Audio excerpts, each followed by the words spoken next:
ओम नमः सिद्धेभ्याय जय श्री ओम नमः सिद्धेभ्याय जय श्री ओम नमः सिद्धेभ्याय।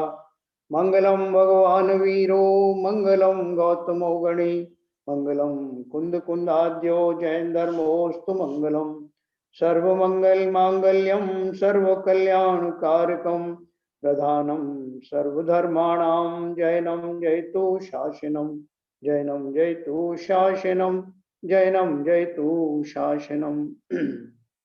स्क्रीन शेयर करेंगे।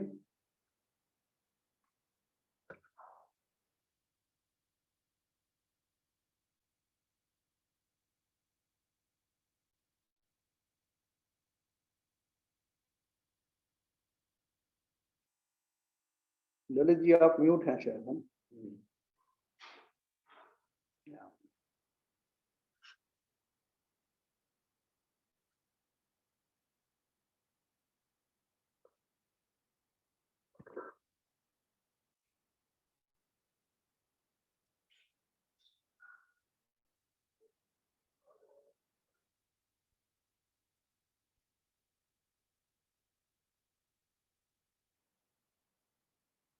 कौन से तक हो गया था हमारा?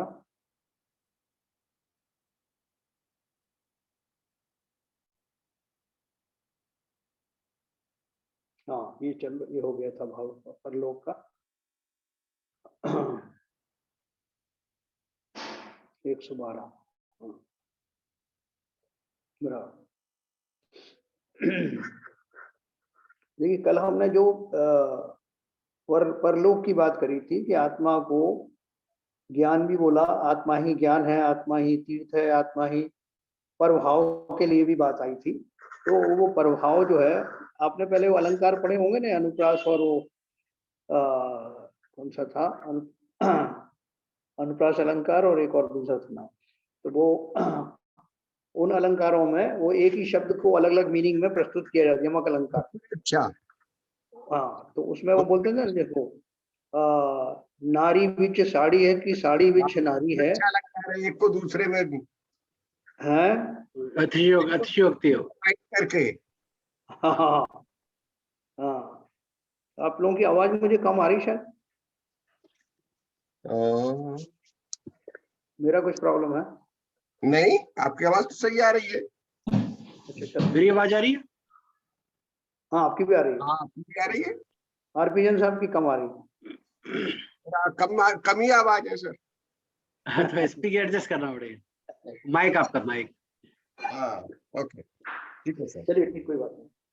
तो वो जो अलंकार था या अलंकार था जो भी था, उसमें ये नारी बड़ी सी साड़ी से लिपटी हुई है, तो उसको उन्होंने एक अलंकार के द्वारा प्रस्तुत किया। नारी बिच सारी है कि सारी बिच नारी है, नारी ही की सारी है कि सारी ही की नारी है ना। इस अलंकार में वो जो साड़ी और उसकी जो तन्मयता थी नारी के शरीर की, इतना उसमें होमोजेनियस जैसा बता दिया है कि वो बोलते हैं कि लगता है कि नारी ही साड़ी है।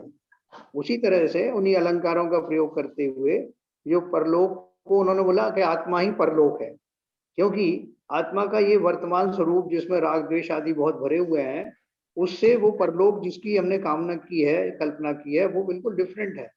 तो इसलिए आत्मा ही यह लोक है, आत्मा ही परलोक है। और परलोक के सेंस में हम उसको इसलिए प्रस्तुत कर रहे हैं कि वो हमारी मंजिल वही है। तो इस तरह से वो परलोक की बात समझ में आई होगी।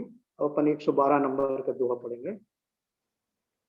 जही मही तही गई जीव तुहु मरण विजेण लहे, ते पर बम्बु मुए भी मई माँ पर दब भी करे। देखो इसका अर्थ देखते हैं।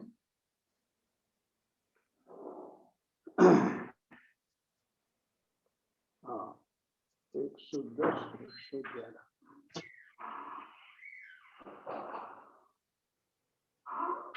ये बराबर 111 का भावार्थ से शुरू करेंगे सर। हल्का फुल्का चला। हाँ क्या बोल रहे हैं?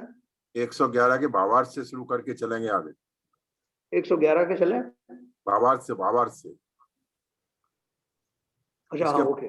भावार्थ से लेके चलिए आगे फिर भी इसी बात को, ऊपर है, इसके ऊपर है हाँ। ये 111 का भावार्थ बराबर। यदि आर्त ध्यान रौद्र ध्यान की अधीनता से अपने शुद्धात्मा की भावना से रहित हुआ रागादिक प्रभावों स्वरूप परिणमन करता है तो वह दीर्घ संसारी होता है। और यदि निश्चय रत्नत्रय स्वरूप परमात्म तत्व में भावना करता है तो वह मोक्ष पाता है। ऐसा जानकर सब रागादि विकल्पों को त्याग कर उस परमात्म तत्व में ही भावना करनी चाहिए।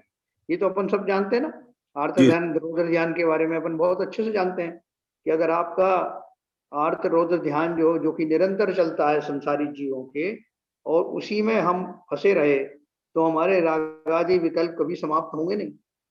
क्योंकि आर्त ध्यान और रौद्र ध्यान जो है वो होते ही रागों के कारण है, राग द्वेषों के कारण है, और जब वो होते हैं तो फिर से पुनः राग द्वेष उन कर्मों का बंद होता है, मोहादि कर्मों का बंद होता है, जिससे पुनः जो है आर्त ध्यान रौद्र ध्यान होता है। अर्थात ये संतति ऐसी कंटिन्यूअस चलती रहती। जब भी वो मोहिनी कर्म जो है जब उदय में आता है तो जीव फिर से उन्हीं रागादि भावों में वो हो जाता है, लिप्त हो जाता है, और उससे नवीन कर्म बनते हैं। वो नवीन कर्म फिर से जो है इसी श्रृंखला को चलाते रहते हैं। तो जिन जीवों ने आर्त और रौद्र ध्यान छोड़ करके धर्म ध्यान और शुक्ल ध्यान अपनाए हैं, शुक्ल ध्यान तो भले ही दूर की बात है, लेकिन धर्म ध्यान तो हम पंचम काल में भी कर सकते हैं, जिसका स्वरूप मैंने आपको बहुत विस्तार से बताया, कितने प्रकार के धर्म ध्यान होते हैं। और विशेष रूप से देखो अभी इस प्रसंग आया है तो इसलिए धर्म ध्यान में जो मुख्य जो दो चीजों का चिंतन होता है, एक तो ये कि मैं जो संसार में जो कुछ फल भोग रहा हूँ वो अपने पूर्वकृत कर्मों का भोग रहा हूँ, ऐसा विचार करना, और निरंतर ही उससे मैं कैसे निकलूं। इसलिए वो जब मैं जिनेंद्र देव की भक्ति आदि करता हूँ, परमेश्वरी की भक्ति करता हूँ, तो उस समय वो जो भक्ति का स्वरूप होता है उसमें उनके गुणों का चिंतन, उनकी साधना को ध्यान में रखते हुए स्वयं भी वैसा करने की भावना भाता है। ये भी धर्म ध्यान का एक स्वरूप है। इस तरह से निरंतर जो है जो जीव संसार की दशा से परिचित होता हुआ संसार से अपने आप को अलिप्त करता हुआ करने का प्रयत्न करता रहता है, वो निश्चित ही आर्त ध्यान रौद्र ध्यान को छोड़ करके धर्म ध्यान की ओर अग्रसर होता है। तो उसी को उन्होंने लिखा कि मोक्ष पाने वाला वही जीव होगा जिसका आर्त रौद्र ध्यान अभी बहुत कम हो गए। कम मैंने क्यों कहा? क्योंकि पंचम गुण स्थान तक रौद्र ध्यान की सत्ता पाई जाती है और छठे गुण स्थान तक आर्त ध्यान की सत्ता पाई जाती है। इसका अर्थ है कि मुनि होने के बाद भी ये किंचित आर्त ध्यान रौद्र ध्यान रहते हैं। तो उसके लिए हमको पहले से प्रैक्टिस करनी ही होगी, क्योंकि मुनि तो हम सबको बनना ही है ना। तो इसलिए जितना जितना कमी होगी उतना उतना हमारी सत्ता में नए कर्मों का जो इंक्रीजमेंट होता है उतना कम होगा। आगे फिर भी अगला पढ़ेंगे 112 नंबर। 12 नंबर जरा करिए नीचे, है ना, ऊपर ही है सर। हाँ बस ठीक है ठीक है। जही मही तही गई जीव तू मरण विजेण लय, ते पर बंभु मुए भी मई माँ पर दब करे, है ना। इसका अर्थ पढ़ते हैं अपन। हाँ, आगे फिर भी इसी बात को दृढ़ करते हैं, हे जीव जहां तेरी बुद्धि है वहीं पर गति है। उसको जिस कारण से तू मरकर पावेगा, इसलिए तू पर ब्रह्म को छोड़कर पर द्रव्य में बुद्धि को मत कर।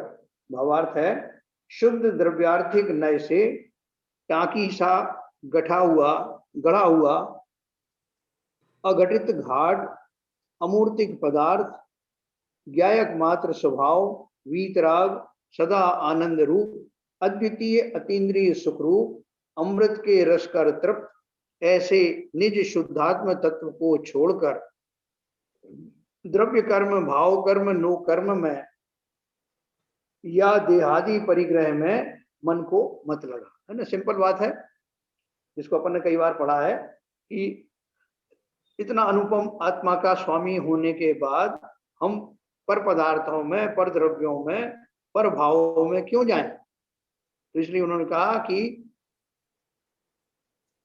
पर भावों में जाने का फल अपन सब जानते हैं, आर्त रौद्र ध्यान तो है ही, और वही नवीन नवीन द्रव्य कर्म और भाव कर्म तथा नो कर्म में परिवर्तित होते हैं वो भाव।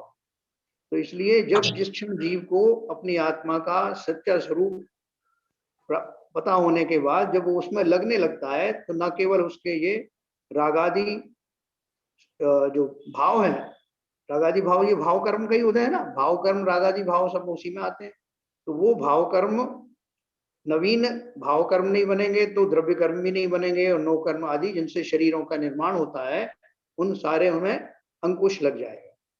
देहादि परिग्रह में मन को मत लगा। इसलिए क्या करना है कि जो हमारा शरीर हमको मिला है और शरीर से जुड़े हुए जितने नाते रिश्ते हैं या पर वस्तुएं हैं, भोगादि भोग की जो सामग्रियां हैं, उनको इकट्ठा करने में अपने मन को उधर मत लगाओ, क्योंकि वो तो नश्वर भी हैं और मेरे किसी काम की नहीं। उनके माध्यम से मुझे नए नए विकल्प और राग उत्पन्न होता है। तो देहादि परिग्रह में मन को मत लगा, ये 112 नंबर हो गया। इस प्रकार पहले महाअधिकार में 4 दोहा सूत्रों कर अंतर स्थल में परलोक शब्द का अर्थ परमात्मा किया, है ना। सर शुरू अलंकार दिए हैं, जरा थोड़ा अर्थ बता देंगे इनको। किसको? तो दात्मा के जो अलंकारों से शोभित किया है ना पहली लाइन में भावार्थ की। हाँ हाँ, देखिए वो तो बहुत सिंपल है। शुद्ध द्रव्यार्थिक नय से टाकी कासा गड़ा हुआ अघटित घाट, जैसे जो अपन जिसको छेनी हथौड़े से किसी को जो टंकी को जो बनाते हैं ना, छेनी हथौड़े का प्रयोग करके जिसको, या प्रतिमा को जैसे बनाते हैं, छेनी हथौड़े को लेकर के उससे चट्टान को अपन उस शेप में देते हैं। तो ऐसे बोलते हैं कि जैसे कि उसको किसी चतुर शिल्पी ने वो उसको घड़ा हो, ऐसा अमूर्तिक पदार्थ, और अमूर्तिक है दिखाई नहीं देता। शुद्ध द्रव्यार्थिक नय से टाकी कासा गड़ा हुआ, मतलब बहुत वैसे तो उसका कोई आकार होता नहीं, इसलिए अपन सुडोल भी नहीं कह सकते। उनका कहने का अर्थ यह है कि वो जो परम द्रव्य है जिसकी रचना अप्रतिम आत्म प्रदेशों से हुई है, ऐसा शुद्ध द्रव्यार्थिक नय का जो विषय है वो आत्मा। और कैसा है आत्मा? अमूर्तिक पदार्थ है, ज्ञायक मात्र स्वभाव वाला है, वीतरागी है, सदा आनंद रूप से रहने वाला है, अद्वितीय है, अतीन्द्रिय सुख रूप है, अमृत के रस कर तृप्त। अमृत का अपन जो है चूंकि बोलचाल में व्यवहार में अमृत को का प्रयोग इसलिए करते हैं कि अमृत पी करके लोग अमर हो जाते हैं, और दूसरा उसको पीने में बहुत आनंद आता है, ऐसा आपको सब जगह मिलेगा। इसलिए उन्होंने कहा कि ऐसा अमृत जिससे कि वो पूर्णतः सेचुरेटेड जो है हो गया है। तृप्त का मतलब है अमृत के रस कर तृप्त, मतलब जिसके अंदर में वो सेचुरेशन है, उस आनंद के उससे भरा हुआ है जो। और ऐसे निज शुद्धात्म तत्व को छोड़कर द्रव्य कर्म, भाव कर्म, नो कर्म में या देहादि परिग्रह में मन को मत लगा। तो आपको अनुपम चीज मिली हुई है, उसको छोड़ करके कहाँ जो है वो कोणीय में अपना मन लगा रहे हो, छोटी मोटी चीजों में, क्षुद्र चीजों में, वो मतलब। टांकी से बात कहते हैं टंक, 100 टंक का होता है टंक, शुद्ध टंक कहते हैं टंक। नहीं वो टांकी नहीं टांकी जो है ये जो है ना लिखा है ना,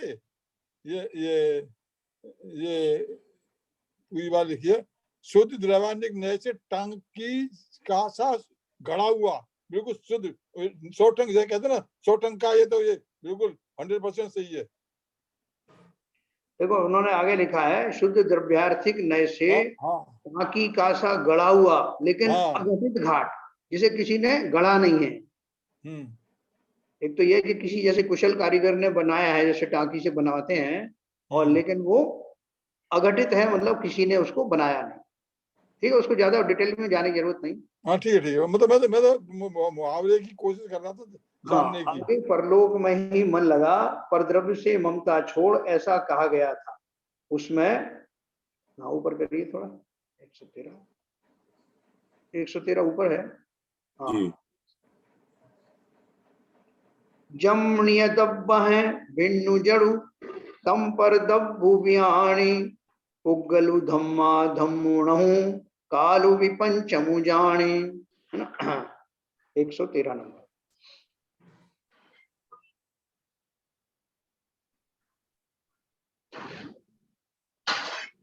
और ऊपर जाइए। हाँ, यहाँ पे ऐसा आगे परलोक में ही मन लगा, पर द्रव्य से ममता छोड़, ऐसा कहा गया था। उसमें हाँ, उसमें शिष्य ने प्रश्न किया कि परद्रव्य क्या है ना। देखो जो जो शब्द आते हैं तो शिष्य बिल्कुल ऐसी शंका करता है जैसे हम और आप कर रहे हैं। ये बोलता आपने बार बार परद्रव्य का इसमें किया है, चर्चा की है, तो परद्रव्य क्या है? उसका समाधान श्री गुरु करते हैं, जो आत्म पदार्थ से जुदा जड़ पदार्थ उसे परद्रव्य जानो, और वह परद्रव्य उद्गल धर्म अधर्म आकाश और पांचवा काल द्रव्य, ये सब परद्रव्य जानो। भावार्थ है द्रव्य छह हैं, उनमें से 5 जड़ और एक जीव को चैतन्य जानो। उद्गल धर्म अधर्म काल आकाश ये सब जड़ है, ठीक है ना। इनको अपने से जुदा जानो, और जीव, ये अपन ने पढ़ा था वैसे, यस और जीव भी अनंत है, ये पढ़ा था ना अपन ने कल, यस यस। कि नहीं पढ़ा था? नहीं, कल नहीं पढ़ा था आपने भाई, आपने जो रिकॉर्डिंग भेजी थी उसमें हम पढ़ चुके हैं। अच्छा, रिकॉर्डिंग में ये मतलब प्रस्तावना हो चुकी है इसकी। हाँ कोई बात 116 तक 116 तक हो चुकी है ना आपकी रिकॉर्डिंग में। जैन साहब इतने भाव विभोर हो गए, पूरा पढ़ गए एक बार में रिकॉर्डिंग में उस दिन।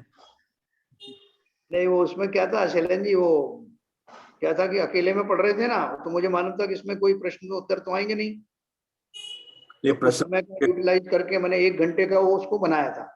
अरे सर जी, आपकी भावना पढ़ने की इतनी दृढ़ है कि आपको 3 बार भी पढ़ना पड़े तो पढ़ लोगे आप। मेरा कहने का मतलब ये है। नहीं, एक्चुअली क्या था, उस दिन आप पढ़ रहे थे तो इस दृष्टि से पढ़ रहे थे, कुछ समय पढ़ते पढ़ते जैसे विवेचन करते हैं ना, हाँ, वो विवेचन नहीं करते हुए सीधे आप मन से बिल्कुल लग रहा तन्मय होके पढ़ रहे थे आप। हाँ,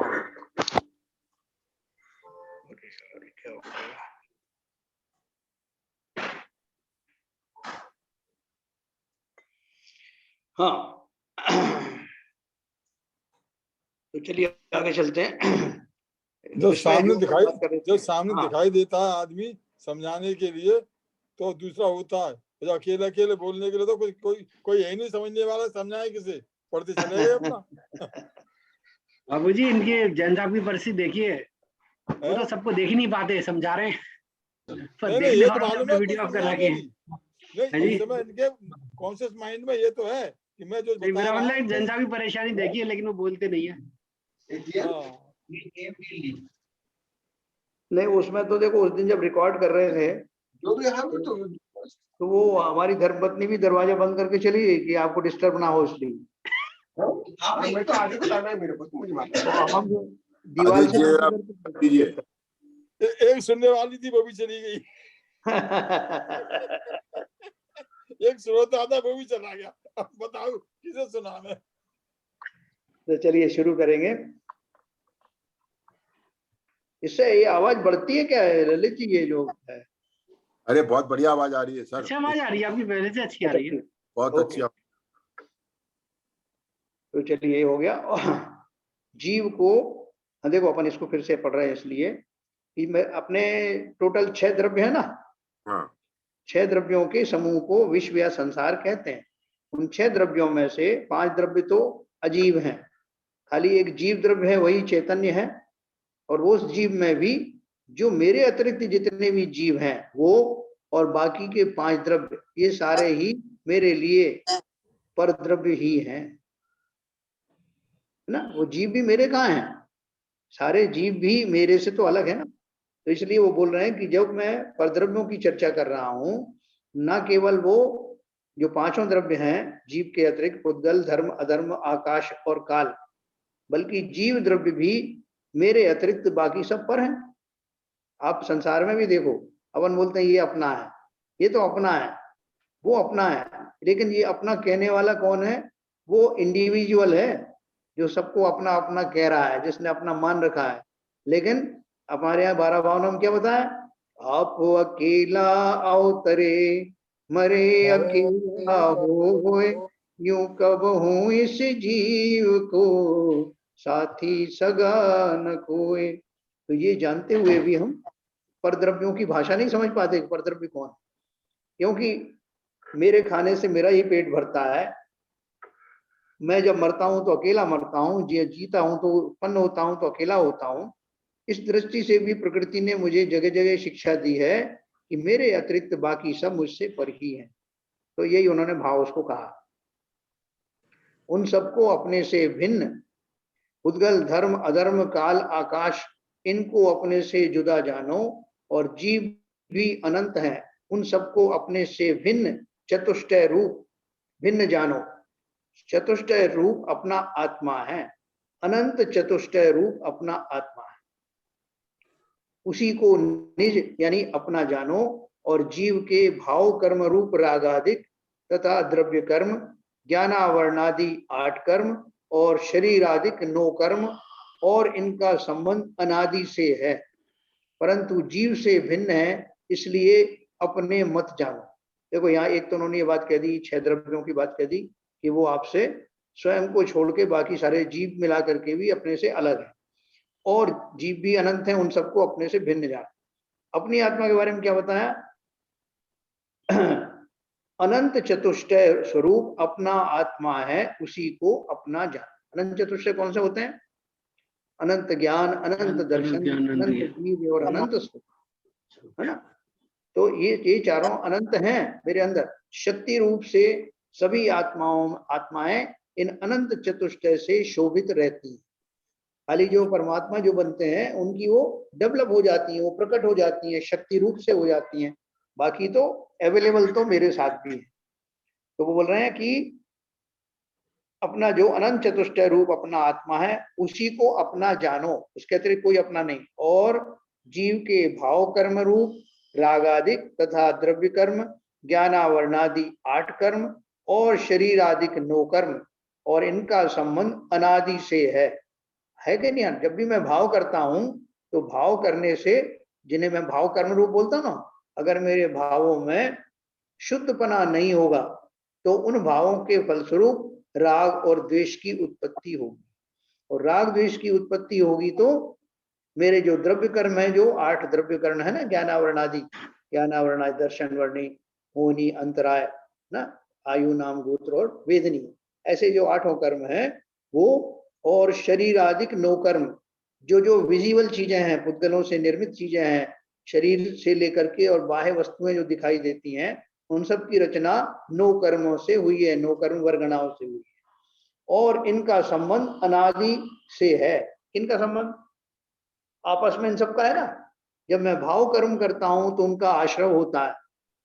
भाव कर्म जब मैं करता हूं, ऐसा मेरा कुत्सित खोटा चिंतन होता है, जैसा चिंतन होता है उसी की प्रकार के वो परमाणु मेरी आत्मा की ओर आकृष्ट होते हैं, और फलता है वो कैसा चिंतन था, उसी के अनुरूप आने वाले जो परमाणु हैं उनका बंटवारा होता है।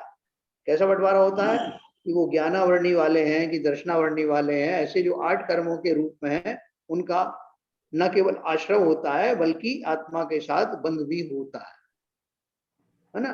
संश्लेषित परिणाम होते हैं ना, श्लेषित, तो वो उनका बंद होता है, और बंद होने के बाद जब वो सत्ता में रहते हैं कर्मांड शरीर में, जब उनका उदय काल आता है, जब उनकी मैच्योरिटी होती है, तब वैसे प्रसंग सामने दिखाई देते हैं। और उन प्रसंगों को देख करके, जैसे मैं दरिद्र हो गया, कोई ने मेरा अपमान कर दिया, किसी तरह की और संकट व्यवस्थाएं आ गई, तो वो सारी चीजें जो है वो क्यों आ रही हैं? क्योंकि मेरा वो फला फला कर्म जो मैंने बांधा था, उसकी मैच्योरिटी काल में, जिसे हम उदय कहते हैं, उस उदय काल में वो वैसा फल देने लगते हैं। और फल देते हैं तो मैं अभी ज्ञानी हुआ नहीं, तो जैसे ही वो फल होता है तो मैं फिर भाव विवल हो जाता हूँ, दुखी सुखी होने लगता हूँ, तो उसके कारण से नवीन कर्मों का बंध फिर होता है। ऐसी ये साइकिल चलती रहती है। तो उन्होंने क्या बताया? इनका संबंध, ये बोल रहे हैं ना कि इनका संबंध अनादि से है। किसके साथ संबंध है? जीव के साथ है। क्यों है जीव के साथ? क्योंकि अनादिकाल से जीव मिथ्या दृष्टि है, अनादिकाल से राग आदि से भरा हुआ है, इस कारण ये उनकी श्रृंखला चलती रहती है, और ये संबंध अनादिकाल से है, इसलिए और इनका संबंध अनादि से है, परंतु जीव से भिन्न है।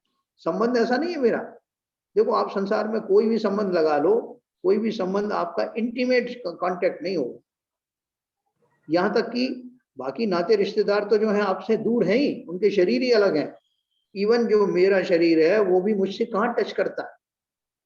तो इसलिए कहा जहां देह अपनी नहीं तहां ना अपना कोई, घर संपत्ति पर प्रकट है पर है परिजन लोए। परि है ना, लोए माने लोग। तो इसलिए बार बार वो हमको समझा रहे हैं, इसलिए इन सबको अपना मत मानो। उद्गल आदि 5 भेद जड़ पदार्थ सब हेय जानो, और अपना स्वरूप ही उपादेय है, उसी का आराधन करो। यानी सिंपल फार्मूला है। शिष्य ने तो खाली ये पूछा था कि वो परद्रव्य क्या है, उन्होंने न केवल परद्रव्यों के बारे में बताया, स्वद्रव्य के बारे में बताया, बल्कि ये भी बताया कि अपना जो स्वरूप है, क्योंकि स्वद्रव्य मैं हूं इसलिए वो मेरा ही स्वरूप है, इसलिए वही उपादेय है और उसी की आराधना करना है। ये भी उन्हें लगे लगाए बता दिया। अब 114 नंबर पढ़ेंगे।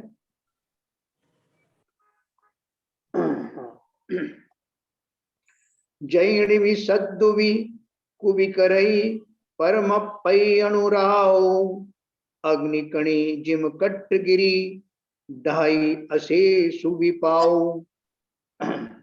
इसका अर्थ करेंगे। आगे एक अंतर मुहूर्त कर्म जाल को वीतराग निर्विकल्प समाधि रूप अग्नि भस्म कर डालती है, ऐसी समाधि की सामर्थ्य है। कैसी सामर्थ्य है समाधि की?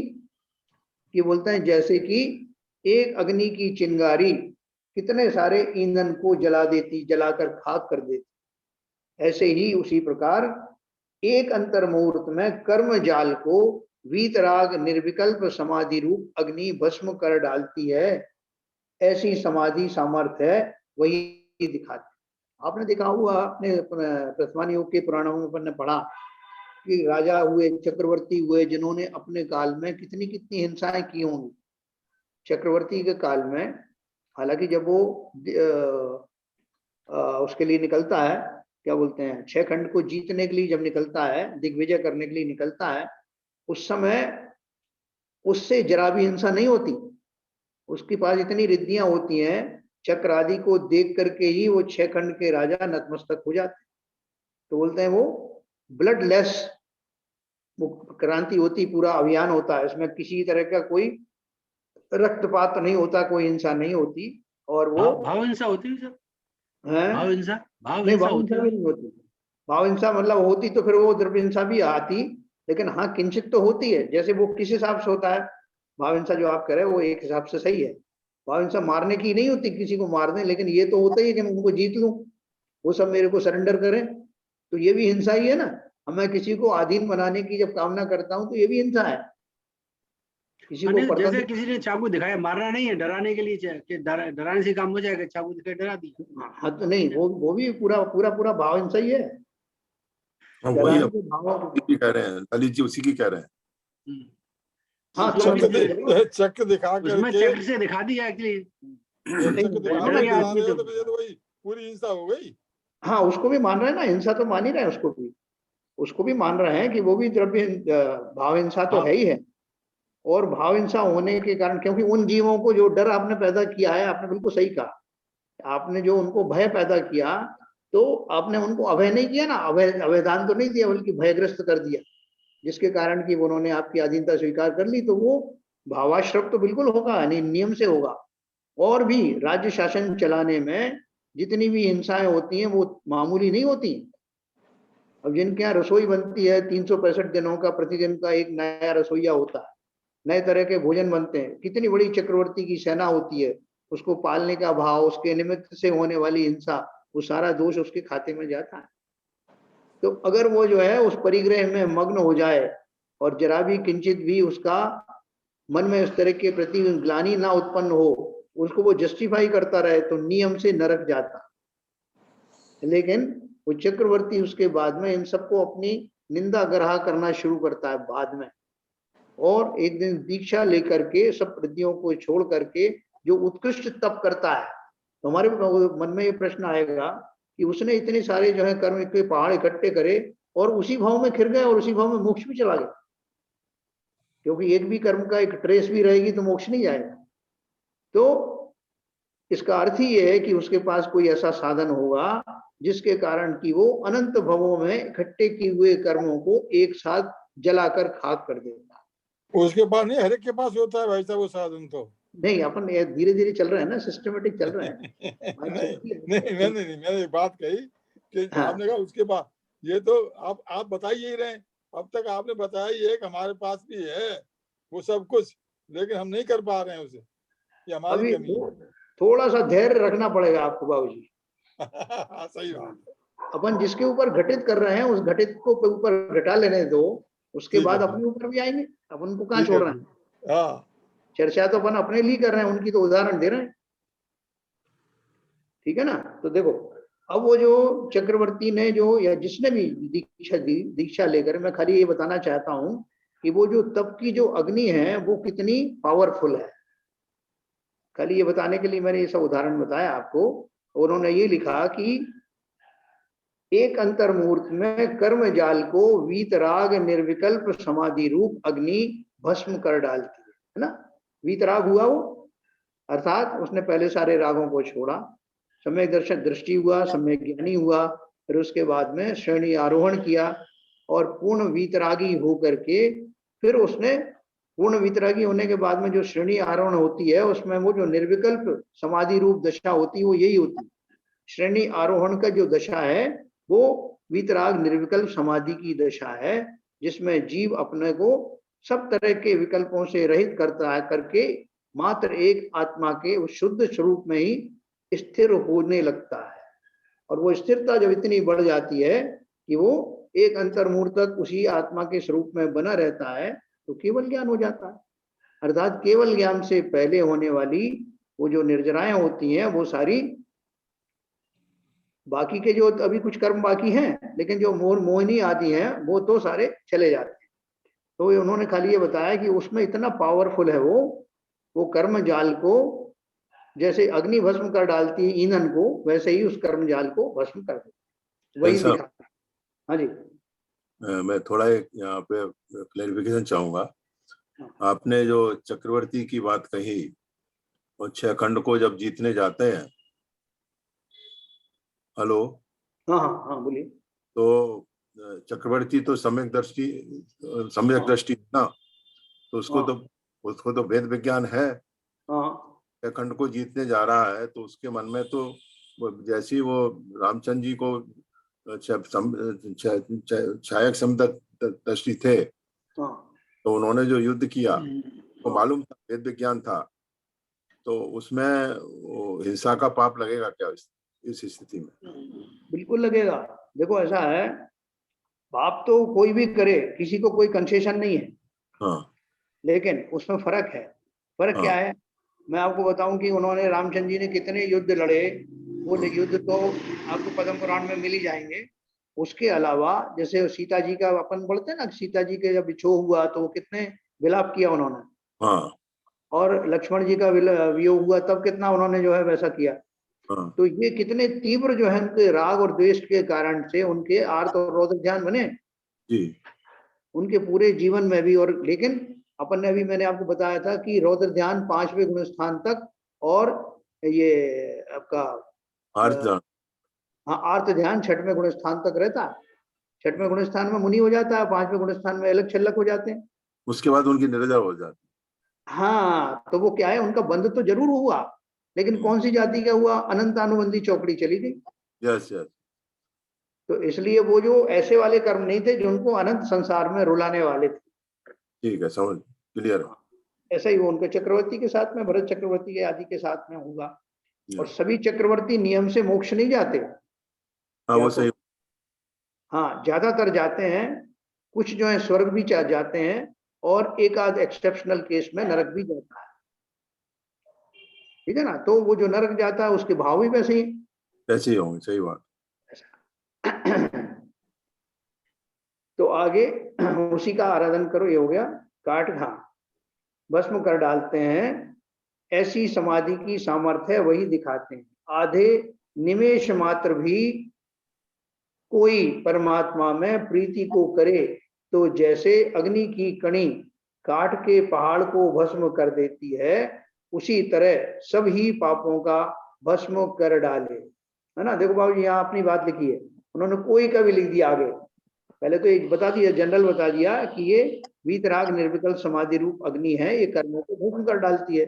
फिर आगे बताया आधे निमेष मात्र भी, यानी जो पलक झपकाने का जो भाव होता है ना, उसे निमेष कहते हैं। निर्निमेष का मतलब होता है बिना पलक झपकाए। तो निमेष मतलब आधी पलक झपकाने में जितना टाइम लगता है उसके आधे समय में भी अगर कोई परमात्मा की प्रीति करे अर्थात स्व का चिंतन करे, तो जैसे अग्नि की कणी काट के पहाड़ को भस्म कर देती है, उसी तरह सभी पापों को भस्म कर डाले। तो कहने का अर्थ क्या है कि हमारा वो चिंतन इतना पावरफुल हो सकता है। यहाँ परमात्मा का चिंतन का प्रीति को करने का अर्थ क्या है, इसमें परमात्मा की बात वो उन अनंत आदि की बात भी नहीं है, यहाँ स्व की बात है। क्योंकि ऊपर सिद्ध कर दिया है कि मैं ही परमात्मा हूं, मैं ही तीर्थ हूं, मैं ही पंच परमेष्टि हूं, मैं ही परलोक हूं, ये सब पहले ऊपर सिद्ध कराए हैं। तो यहाँ उसी परमात्मा की बात हो रही है कि आगे निमेष मात्र भी कोई परमात्मा में यानी स्वयं में यानी अपने स्वरूप में प्रीति को करे। तो प्रीति जो शब्द है, चूंकि वो पॉपुलर है इसलिए प्रीति शब्द कहा।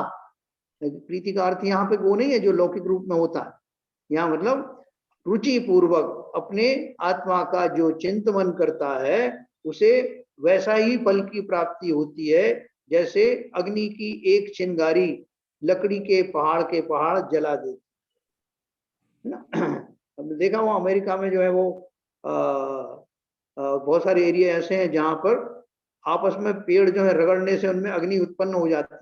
और वो अग्नि बांस के जंगलों में तो रगड़ से ही आग लगती है। हाँ, कैलिफोर्निया के जो जितने भी जंगल हैं वाले भी होते हैं लकड़ी के भी, और फिर वो पूरे जंगल के जंगल जल जाते हैं। उनको कितने कोशिश करने बुझाने की बुझते नहीं। तो यहाँ पे वही कह रहे हैं कि इसी तरह से हमारा वो जो ध्यान है वो इतना पावरफुल होता है कि भले ही हमने जीवन में कितने ही कर्म जो है इकट्ठे कर लिए हों, लेकिन उस कणी मात्र से चिंतन से वो निर्जरित होने लगते हैं। इसका अर्थ ये नहीं है कि हम ये सोच के बैठ जाएं कि भाई साहब अभी तो कर लो जितना भी करना है, कर्म के पहाड़ इकट्ठे कर लो, फिर देखेंगे एक दिन एक चिंगारी छोड़ेंगे सब भस्म हो जाए हैं। तो वो संभव नहीं है। जिसके भाव इस तरह के हों कि अभी तो कर लो, उसको वो चिंगारी कभी मिलेगी नहीं, है ना। वास्तव में जिसको वो चिंगारी प्रकट होती है उसको अपने अंतर में ही पहले उन सबसे तौबा हो जाती है सारे विषयों से। तो ये तो कहा जो टाइम जो दे रखा है आधे निमिष मात्र, आपने बोला ये पलक झपकने के का आधे टाइम के बराबर। जी हाँ जी हाँ। तो ये तो बहुत कम टाइम है, इतना तो सभी जीवों को हो जाता होगा प्रीति अपनी आत्मा से। आप इतने समय स्वाध्याय करा रहे हैं, इतना आधे पलक झपकने के आधे टाइम तो हुआ होगा, मुझे भी हुआ होगा। ये तो बहुत कम टाइम। देखो ऐसा है, ये जो बात कही गई है मैंने आपको 14वें गुणस्थान के बारे में बताया था।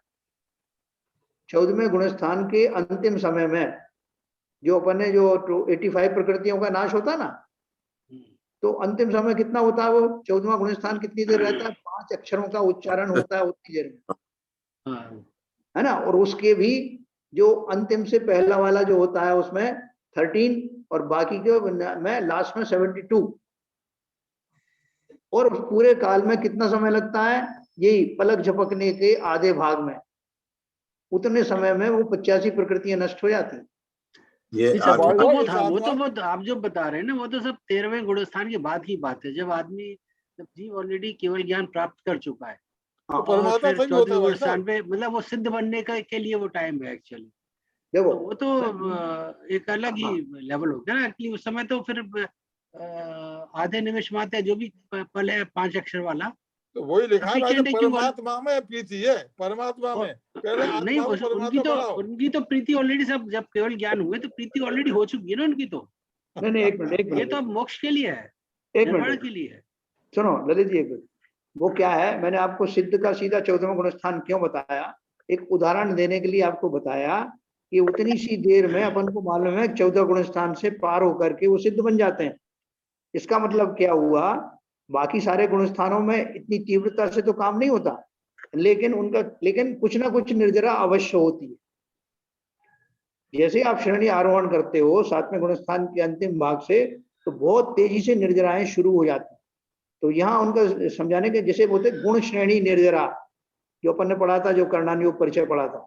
गुण श्रेणी निर्जरा का अर्थ क्या है कि थोक के भाव में चिंतन हमारा कंटिन्यूस चल रहा है अंतर्मुहूर्त तक, जिससे केवल ज्ञान होने जा रहा है। लेकिन उस पूरे अंतर्मुहूर्त के पीरियड में जो हमारे जो भाव कंटिन्यूस बने हुए हैं, उनसे वो कर्मों के पहाड़ निर्जरित होते चले जा रहे हैं, सतत रूप से, रुकते नहीं।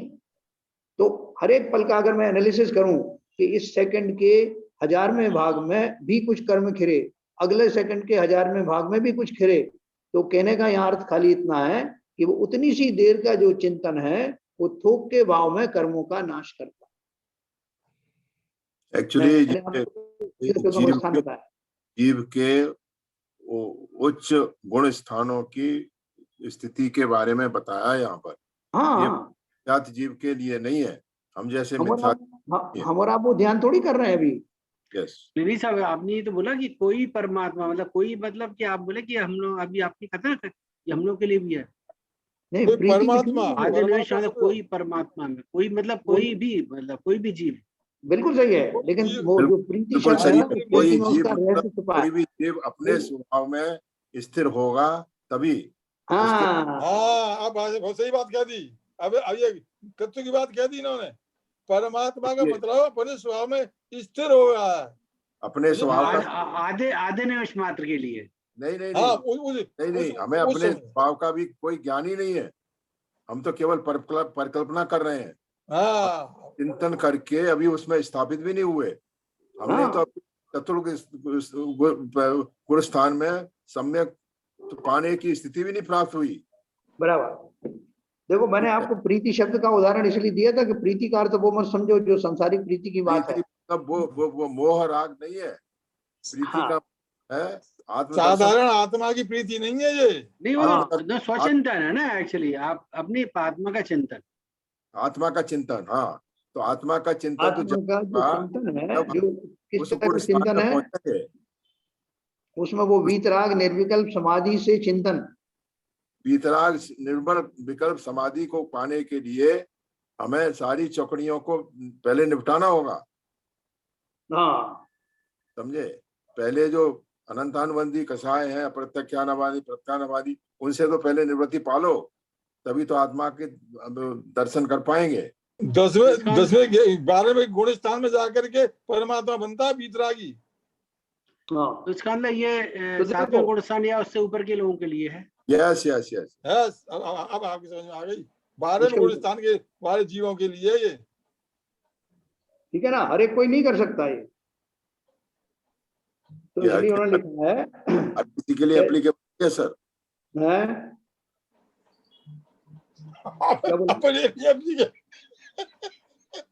अपने लिए एप्लीकेबल नहीं है। नहीं, अपने लिए एप्लीकेबल इसलिए एप्लीकेबल है कि मैं ही तो वो सब करने वाला हूँ। करने वाला हूँ, इस समय तो एप्लीकेबल नहीं है ना। नहीं, अपने लिए एप्लीकेबल है, प्रोवाइडेड उसमें प्रयास करके हम उस स्थिति में पहुंच जाएं। हाँ, सही बात, ठीक है, सही बात है। तो देखो आगे चलते हैं। अग्नि की कणी काट के पहाड़ को भस्म करती है, उसी तरह सभी पापों को भस्म कर डाले। भावार्थ है, रिद्धि का गर्व, रसायन का गर्व अर्थात पारा वगैरह आदि धातुओं के भस्म करने का मद, अथवा नो रस के जानने का गर्व। थोड़ा ऊपर ले लीजिए।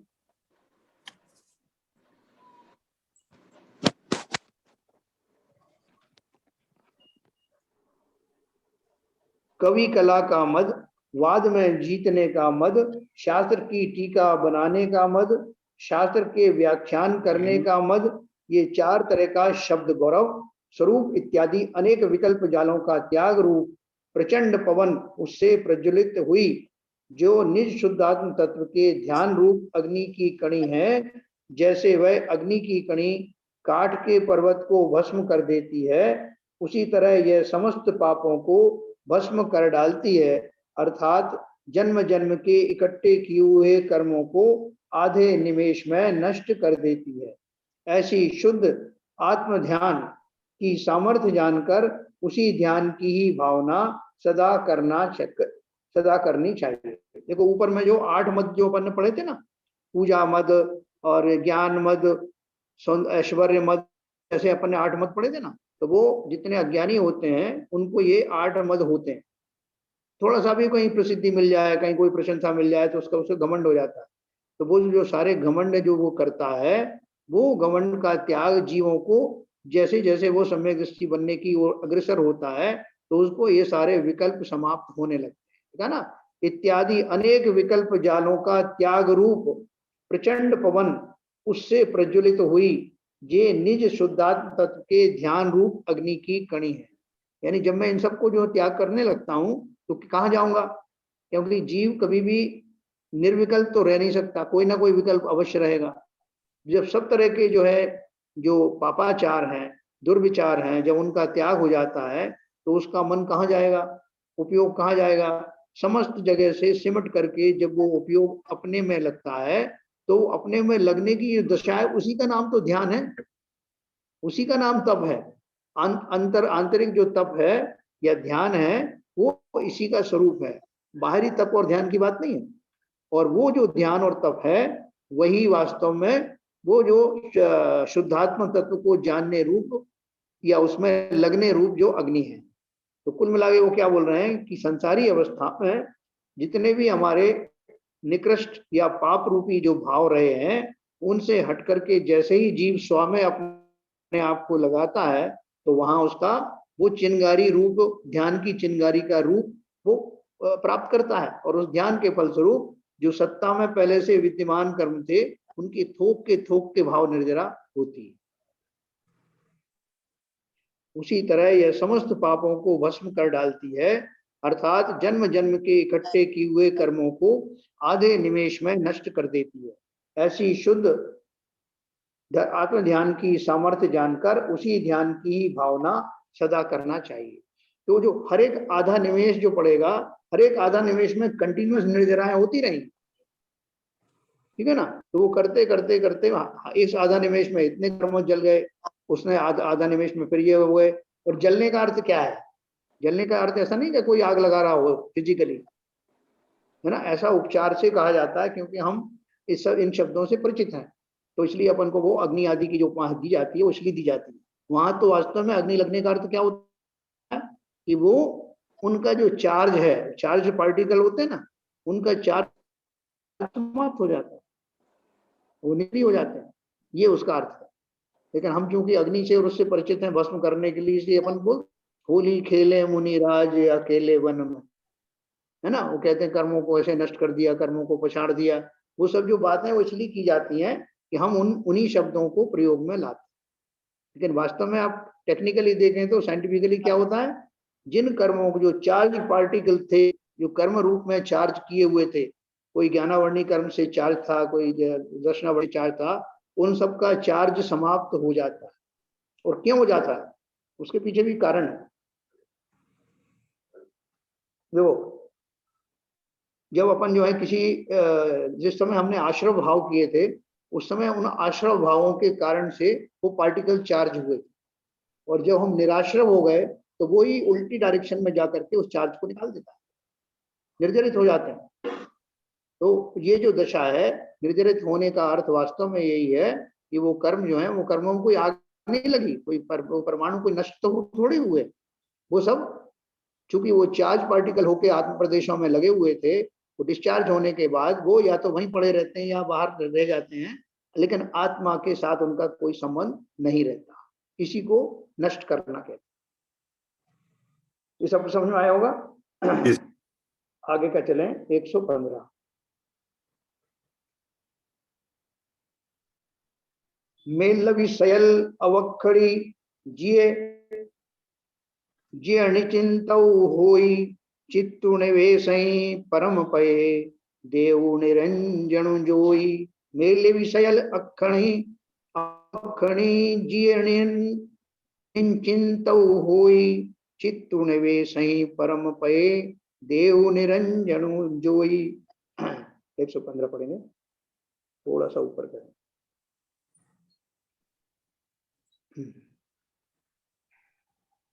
आगे हे जीव, चिंताओं को छोड़कर शुद्धात्म स्वरूप को निरंतर देख, ऐसा कहते हैं।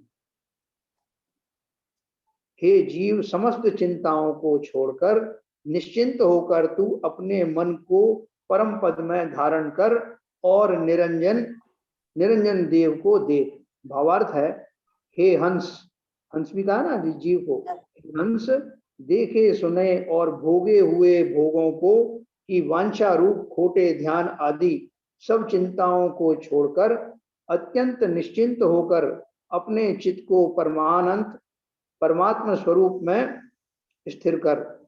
उसके बाद भाव कर्म, द्रव्य कर्म, नो कर्म रूप अंजन से रहित जो निरंजन देव परम आराधना योग्य अपना शुद्धात्मा है, उसका ध्यान कर।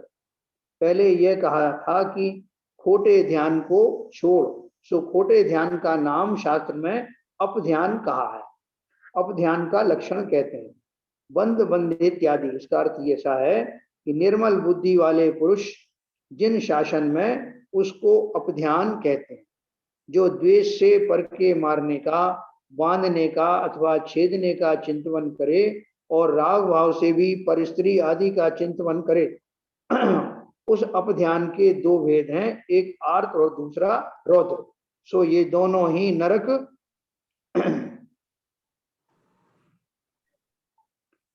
और निगोध के कारण हैं, इसलिए विवेकियों को त्यागने योग्य।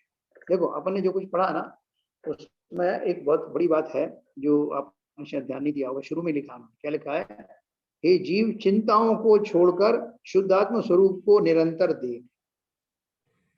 ये किसके लिए कहा गया है? हम अभी सम्यक दृष्टि बने नहीं, मान लीजिए, और कितनी सारी चिंताएं हमको लगी हुई हैं संसार की, परिवारजनों की, लोग की धन कमाने की, और बहुत सारी इस तरह की चिंताएं संसार में हमारी लगी हुई है। तो वो चिंताएं कैसे छोड़ दें? भूख भी लगती है, प्यास भी लगती है, कभी हमारा जो है काया भी जो है रोगी हो जाती है। ये सब चिंताओं को कैसे छोड़ दें और कैसे आत्मा का ध्यान करें? तो इसका प्रैक्टिकल जो है रूप क्या है? तो क्या इन चिंताओं के रहते हुए भी मैं अपनी आत्मा का चिंतन कर सकता हूँ? सबसे पहला तो ये प्रश्न। अब ये तो आप उन मुनियों की बात बता रहे हो जिन्होंने सब चिंताएं छोड़ दी और गृहस्थी से निकल आए, वो तो ठीक है, वो कर सकते हैं, लेकिन हम कैसे चिंताएं छोड़ दें? तो देखो, जो सम्यक दृष्टि गृहस्थ अवस्था में ही सम्यक दृष्टि बनते हैं, उनकी भी चिंताएं तो रहती हैं कि अभी भोजन में, अभी देखो इवन प्रतिमाधारी भी हैं, वो 10वीं प्रतिमा से नीचे वाले जो है अपने भोजन आदि का इंतजाम करते हैं, अपने कपड़े वपड़े धोते हैं, अगर गृहस्थी में रह रहे हैं तो उनका भी ध्यान रखते हैं। लेकिन क्या उन अवस्थाओं में भी, उन कार्यों को करते हुए भी, क्या मैं अपनी आत्मा का चिंतन नहीं कर सकता? उसी अवस्था का नाम तो जो हम वो करते हैं, क्या बोलते हैं, एकांत में जो अपन ध्यान आदि करते हैं ना, एकांत में अपना चिंतन करते हैं, तो वो सामायिक आदि जो है, जाप आदि जो है, वो उसी का स्वरूप है। जाप देते समय जितना संभव हो या सामायिक करते समय सब चिंताओं को छोड़कर के ये भी चिंता छोड़ देना कि मैं तो बहुत पाप किए भाई, मेरा कैसे भला होगा, उस काल में ये सब भी छोड़ देना, इस चिंतन के साथ कि अवश्य मैंने किए होंगे, लेकिन हूं मैं आत्म तत्व, और कैसा है आत्म तत्व, उसकी जो खूबियां हैं उसको एकांत में जैसे ही हम चिंतन में लाएंगे तो बहुत सारे कर्म तो हमारे ऐसे ही निकल जाएंगे।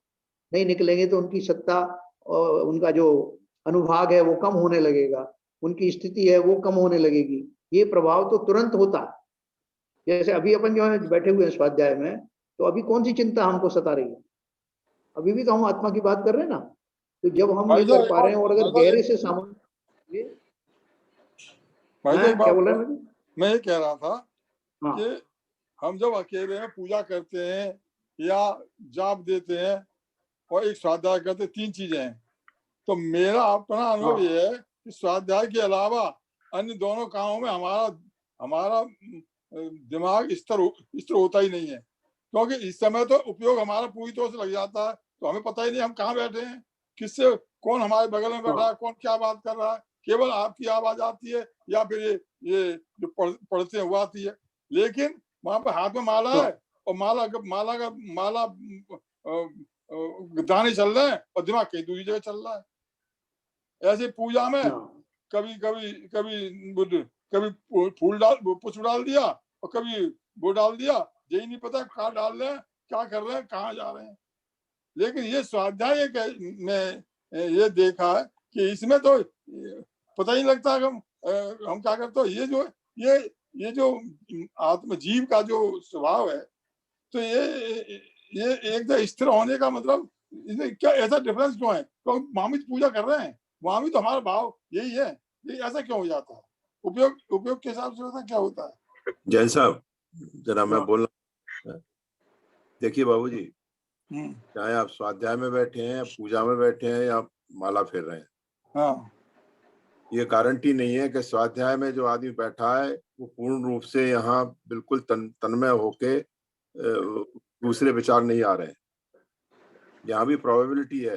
ये अपने भावों के ऊपर डिपेंड करता है, हम कितना कंसंट्रेट कर रहे हैं पूजा के टाइम पे भी और माला फेरने के टाइम पे। हाँ, इतना बात जरूर आपकी सहमत होता हूँ कि डिग्री जो है स्वाध्याय में जो कंसंट्रेशन होती है वो ज्यादा होती है वातावरण की वजह से।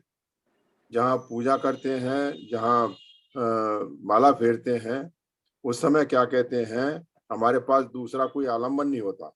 यहाँ पास आलम्बन है जो वक्ता स्वाध्याय करा रहा है, उसके एक एक शब्द को सुनने में हम इतने आतुर रहते हैं, अटेंटिव रहते हैं। हाँ, आतुर रहते हैं, अटेंटिव रहते हैं कि हमारा उपयोग वहीं लगा रहता है, प्रोवाइडेड हम उस कंसंट्रेशन को बना के रखें।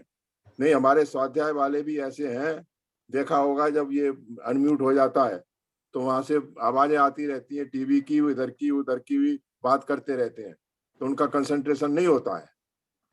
तो ये अपने ऊपर डिपेंड करता है हम अपने उपयोग का कितना। मैं इसलिए कह रहा था भाई साहब, अधिकतर ऐसा देखा गया। नहीं, वो तो प्रैक्टिकल चीज है, वो तो डिपेंड करता है के ऊपर। एक बात है बाबूजी, आपने प्रश्न सही उठाया, सीवीएन साहब ने भी काफी कुछ समाधान किया। इसमें खाली एक चीज है, देखो स्वाध्याय को अंतरंग तप कहा, पूजा को नहीं कहा गया। ये आपका टेक्निकल क्लैरिफिकेशन, ये आपका आध्यात्मिक क्लैरिफिकेशन है। हाँ, तो वो इसीलिए उसको जो है तप की श्रेणी में रखा गया और परम तप कहा, ध्यान के जस्ट पहले वाला तप कहा। तो इसलिए क्योंकि उसमें जो है ना, आपको शब्द सुनने से आप उनको कोरिलेट कर पाते हो, उस ज्ञान का आप में वृद्धि होती है, कंसंट्रेशन में वृद्धि होती है, और वो जो निर्विकल्प समाधि है उस ओर जाने वाला ही उसी जाति का कंसंट्रेशन होता है। इसलिए स्वाध्याय तप में कहा जाता है, जबकि पूजन आदि जो है वो पुण्य के बढ़ाने वाली हैं, स्वाध्याय से कर्मों की निर्जरा होती। तो भाई ये ज्यादा मुझे टेक्निकल अच्छा लगा। हाँ, ये कारण जो आपने बताया ये तप में आता है और वो तो केवल कोरी क्रियाओं में आता है, इसलिए नहीं, वो प्रशस्ति पुण्य के कमाने में काम आता है। प्रशस्ति पुण्य, हाँ सही, बिल्कुल सही कह रहे हैं, बिल्कुल सही है। आई एग्री टू सर, ये मतलब बेकार की चीज है। I agree to sir, I agree to sir. नहीं मतलब ये नहीं, बेकार नहीं बता रहा मैं बेकार तो कभी कह ही नहीं सकता, लेकिन मेरा मतलब कहने का कि जो भाई साहब ने टेक्निकल बात बताई उसकी बात मैं कह रहा हूँ, वो बेकार तो हो ही नहीं सकता। हाँ, नहीं बेकार तो नहीं होता, लेकिन देखो अलग अलग समय में अजीब के अलग अलग भाव होते हैं। सुबह सुबह आपका मन में ये भक्ति करने का भी भाव होता ही है। इवन जो मुनि लोग होते हैं वो भी अपनी भूमिका में भक्ति करते हैं, लेकिन फर्क क्या है कि वो जो भक्ति करते हैं उस भक्ति में भी जैसा स्वाध्याय होता है वैसे ही भाव उनके आ जाते हैं। yes. मेरा प्रश्न मतलब ये था, केवल कंसंट्रेशन जितनी यहाँ लगती है वहां नहीं लगती है, इतना ही केवल मेरा उद्देश्य था। और वो मैं बहुत कोशिश करके भी देखी है, बहुत कुछ किया, लेकिन मैंने जो अपना अनुभव किया है उसकी बात बताइए। नहीं, सही कहा आपने, बिल्कुल सही कहा, बिल्कुल सही कहा। डिग्री आपकी इसमें ज्यादा रहती है कंसंट्रेशन की बजाय दूसरी जगहों में। हाँ, मैंने अपना अनुभव बताया। तो चलिए स्वाध्याय में थोड़ा सा आनंद आया होगा, बहुत ज्यादा नहीं तो थोड़ा बहुत तो आया ही होगा। नहीं, बहुत आनंद। एक क्वेश्चन है यहाँ पर, आपने एक जो अभी लास्ट दो में जो बताया, लास्ट चंद में बताया कि जो हम पूर्व में जो कर्म किए हैं उनकी चिंता ना करते हुए आगे का मतलब ध्यान रखना चाहिए, तो उस पे ऐसा वो क्यों कहा है? उस पे ज्यादा और खुलासा थोड़ा कीजिए उस पे। हाँ, देखो मैंने यही तो टच किया था आपको, मैंने खुद ही एक क्वेश्चन उठाया था कि उन्होंने ये लाइन क्यों लिखी है। में क्या लिखा है कि हम जो है अगर मान लो वर्तमान काल में हम अशुद्ध अवस्था में हैं, बहुत सारे राग हमारे लगे हुए हैं, ग्रस्त अवस्था में हैं, जो मैंने आपको बताया ना कि जब प्रतिमाधारी 7वीं प्रतिमा तक है तब भी वो भोजन बनाने की, कमाने की, कपड़े धोने की, अपने शरीर को निरोग बनाने की, ये सब जो चिंताएं लगी रहती हैं, और उसके बाद भी क्या उस अवस्था में भी वो चिंताओं को छोड़कर आत्मा की आराधना कर सकता है? बिल्कुल कर सकता है। वो ये नहीं सोचेगा भाई साहब मैं इस अवस्था में कैसे करूं। जैसे आपने कभी मान लो जो कहीं मंदिर जाने के भाव नहीं थे आपके, और आप उधर से गुजर रहे थे और आपने स्नान भी नहीं किया, लेकिन मंदिर रास्ते में पड़ा, तो आपके क्या भाव होंगे कि भले ही मैंने स्नान नहीं किया हो, दर्शन तो करता चल। ऐसे ही इतने पापों से संयुक्त होते हुए भी मैं उस आत्मा का चिंतन कर पाता हूं। ये चिंतन किए बगैर किए इन पापों के साथ में क्या मैं चिंतन कर सकता हूं? आत्मा तो हर रूप में वैसी शक्ति रूप से विद्यमान है।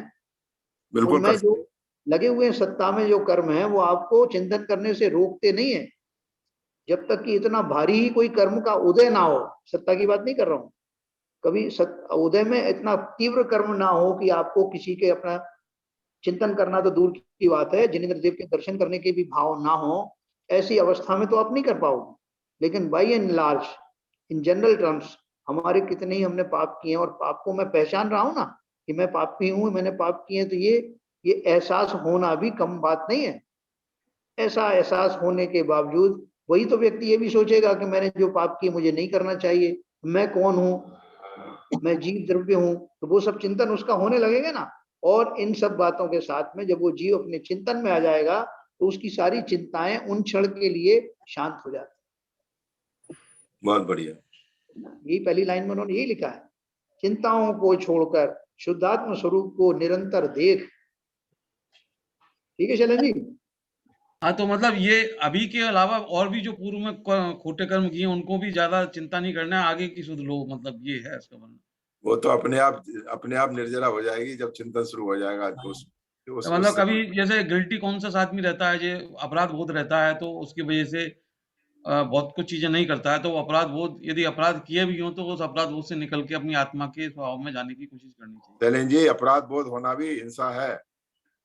हाँ, सही। हीन भावना देखो है। एक विशेष फर्क मैं आपको बताऊं, क्रिश्चियनिटी में एक कन्फेस नाम का शब्द होता है, कन्फेसिंग। यस। वो लोग क्या करते हैं, उनके अपने धर्म में ये लिखा हुआ है कि अगर आपने किसी का मर्डर भी कर दिया है तो शाम को चर्च में जाके कन्फेस कर लेना, तुम्हारा पाप धुल जाए। जबकि हमारे यहाँ ऐसा नहीं है, मात्र इस बात को स्वीकार कर लेने मात्र से वो पाप नहीं निकल जाते। ठीक है ना? तो वो कैसे निकलेंगे कि पहले तो अपराध बोध तो होना जरूरी है, वो तो सही है, जिससे आप दोबारा उसमें लिप्त ना हो, और वो पश्चाताप भी होना चाहिए, पश्चाताप भी, प्रायश्चित भी, वो सब तो अपनी जगह पे हैं। लेकिन देखो परम प्रायश्चित वही है कि आत्मा के शुद्ध स्वरूप में जब आप स्थिर होते रखते हो, चिंतन करते हो, तो आपका प्रायश्चित का बहुत बड़ा पार्ट तो वहीं पूरा हो जाता है। लेकिन वो करने के लिए आपको पूरा कंसंट्रेशन के साथ अपना स्वरूप का ज्ञान होना चाहिए, और पूरी कर्म फिलॉसफी के बारे में आपको ज्ञात होना चाहिए। ठीक है सर? चलिए क्या आरपीजन साहब ठीक है? बहुत सुंदर। तो चलिए जी, अनम्यूट करके,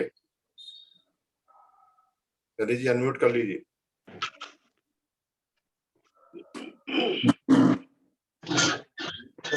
नाश विको ज्ञान के प्रकाश विको, आपा पर भास विको भानु सी बखानी है। छयों द्रव्य जान विको बंध विधि भान विको, स्वपर पिछान विको परम प्रमाणी है।